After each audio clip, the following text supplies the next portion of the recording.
చంద్రగిరి నియోజకవర్గ Telugu Desam party Janasena party కుటుంబ సభ్యులకి ప్రజలందరూ కూడా పేరు పేరు నమస్కారం.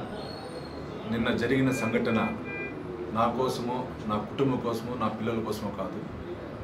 ఒకసారి ఆలోచించాలి అధికారులు, చంద్రగిరి నియోజకవర్గ ప్రజలు కానీ అందరూ కానీ. ఎందుకంటే ఈరోజు చంద్రగిరి నియోజకవర్గంలో మన తుమ్మలగుంట అపరిచితుడు ఏ విధంగా దొంగ ఓట్లు తెరలేపి సుమారు 63,000 ఫామ్ 6లు పెట్టడం కానీ, ఫామ్ 7లు కానీ, ఫామ్ 8లు కానీ అన్నీ కలిపి 1,16,000 పెట్టడం, దాని ద్వారా గెలవాలనుకోవటం మన తుమ్మలగుంట అపరిచితుడు చేస్తున్నాడు. మీకు అందరికీ తెలుసు. ఒకసారి అధికారులారా కళ్ళు తెరవండి. నేను చేసిన పోరాటం ఇంత తాగదు మాది. ఈ పోరాటం ఎంత దూరానికి ముందుకు పోతాం. ఈ ప్రజాస్వామ్య వ్యవస్థలో ఓటు సామాన్య పౌరుడు కలిగించాలి.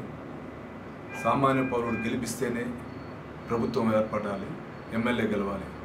నీలాగా 2019లో దొంగోట్లతో గెలిచే పరిస్థితి చంద్రగిరి నియోజకవర్గంలో తెలుగుదేశం పార్టీ అభ్యర్థిగా నాకు అవసరం లేదు. న్యాయంగా ఏ విధంగా ముందుకు పోయి ప్రజాబలంతో గెలవాలనే ఉద్దేశంతో నేనున్నా. మా కోసమో మా కుటుంబం కోసం కాదు.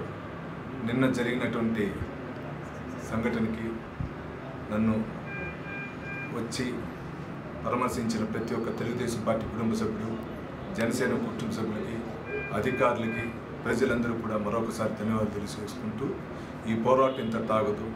ఈ పోరాటం ఇంకా పోతానే ఉంటుంది. అది ఎన్ని రోజులైనా ఈ తుమ్మలగుంట అపరిచితుడు చేసినటువంటి అన్నిటిపైన పోరాటం ఈరోజు స్టార్ట్ అవుతుందని చెప్పి మీ ద్వారా కూడా తెలియజేసుకుంటూ, ఎప్పుడైనా ప్రజాబలమే గెలుస్తుందని నమ్మకంతో మీ ముందుకు వస్తున్నా. మీ పులివర్తి.